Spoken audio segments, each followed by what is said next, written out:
Assalamualaikum warahmatullahi wabarakatuh. Saya Marisa Sulaiman dan rekan saya Messi Ningsiwalahe dari kelompok 12 akan mempresentasikan makalah kami yang berjudul Supervisi Klinis. Kita masuk di bagian pengertian supervisi klinis. Pengertian supervisi klinis secara umum diartikan sebagai bentuk bimbingan profesional yang diberikan kepada guru berdasarkan kebutuhannya melalui siklus yang sistematis. Siklus sistematis ini meliputi perencanaan, observasi yang cermat atas pelaksanaan dan pengkajian hasil observasi dengan segera dan objektif tentang penampilan mengajarnya yang nyata. Seperti supervisi klinis adalah pembinaan kinerja guru dalam mengelola proses pembelajaran. Sedangkan menurut Cogan 1973, kegiatan pembinaan performasi guru dalam mengelola proses belajar mengajar. Jadi, supervisi klinis adalah kegiatan pembinaan guru dalam meningkatkan kinerja atau unjuk kerja dalam proses pembelajaran. Menurut Sergio Fanni 1987, ada dua tujuan supervisi klinis. Yang pertama, pengembangan profesional. Yang kedua, memotivasi kerja guru dan memperbaiki proses belajar yang kurang efektif. Sedangkan indikator keberhasilan pelaksanaan supervisi klinis adalah 1. Meningkatnya kemampuan guru dalam merencanakan, melaksanakan, dan mengevaluasi proses belajar. 2. Kualitas pembelajaran yang dilaksanakan oleh guru menjadi lebih baik sehingga diharapkan berpengaruh terhadap kualitas hasil belajar yang dicapai siswa. Yang ketiga, terjalin hubungan kolegial antara kepala sekolah dengan guru dalam memecahkan masalah pembelajaran dan tugas-tugas profesiannya. Klinis merupakan aktivitas langsung mengamati praktik belajar mengajar guru di dalam kelas.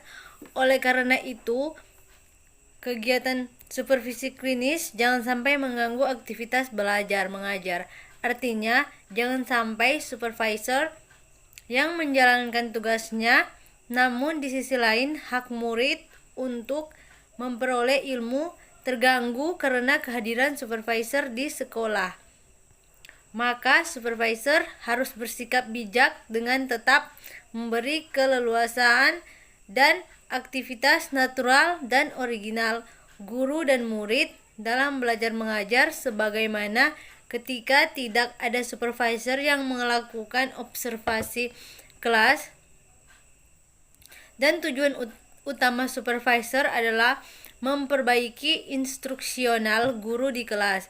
Supervisi klinis memberikan umpan balik kepada guru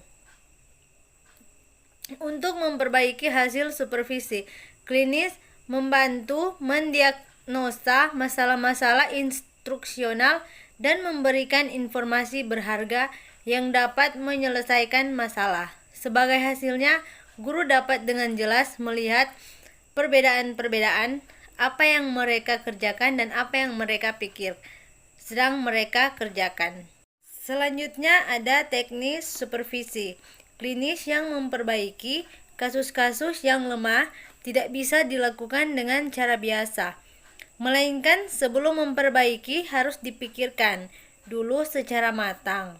Cara-cara mengatasi kelemahan itu yang disebut hipotesis. Hal ini dilakukan secara berkeseimbangan hingga nantinya semua kelemahan akan hilang. Selanjutnya, pertama ada prosedur persiapan klinis. Persiapan ini dilakukan oleh dua belah pihak, yaitu supervisor dan guru. Yang kedua ada pertemuan awal. Pertemuan ini diadakan sebelum kegiatan mengajar atau latihan yang praktik yang dilaksanakan dalam suasana akrab dan terbuka. Yang ketiga ada proses supervisi. Dalam tahap ini, guru atau calon guru mengajar atau berlatih praktik mengajar dengan menggunakan komponen keterampilan-keterampilan yang telah disepakati pada pertemuan awal. Yang terakhir ada pertemuan akhir atau balikan. Pertemuan akhir ini merupakan diskusi umpan balik antara supervisor dengan guru yang dilaksanakan dengan suasana akrab dan terbuka, tanpa ada rasa menilai dan mengadili. Baik, selanjutnya kita lanjut, yaitu contoh supervisi klinis. Supervisi klinis adalah suatu proses bimbingan yang bertujuan untuk membantu pengembangan profesional calon guru, khususnya dalam penampilan mengajar berdasarkan observasi dan analisis data secara teliti dan objek sebagai penanganan untuk perubahan tingkah laku mengajar tersebut. Contohnya, dalam dunia sekolah, guru datang sendiri menemui kepala sekolah untuk meminta bantuan memecahkan permasalahan yang sedang dihadapinya. Selanjutnya kita masuk ke latihan supervisi klinis, yaitu suatu proses yang tersupervisi di mana mahasiswa mengimplementasikan berbagai pengetahuan, sikap, dan keterampilan profesional di sekolah. Bantuan profesional kepada mahasiswa calon guru untuk memperkecil diskrepansi antara tingkah laku mengajar nyata dengan tingkah laku mengajar ideal. Kesimpulannya yaitu supervisi klinis merupakan pembinaan profesional yang dilakukan secara sistematis kepada guru sesuai kebutuhan guru yang bersangkutan dengan tujuan untuk membina keterampilan mengajarnya. Pembinaan itu dilakukan dengan cara memungkinkan guru menemukan sendiri cara-cara untuk memperbaiki kekurangannya sendiri dalam suatu pengakuan yang jujur dan tulus. Tips dan trik yang dilakukan supervisor dalam melaksanakan supervisi klinis yaitu membangun kesadaran, meningkatkan pemahaman, kepedulian, dan komitmen. Baiklah, itu saja pemaparan materi dari kelompok kami. Kurang dan lebihnya kami mohon maaf. Terima kasih.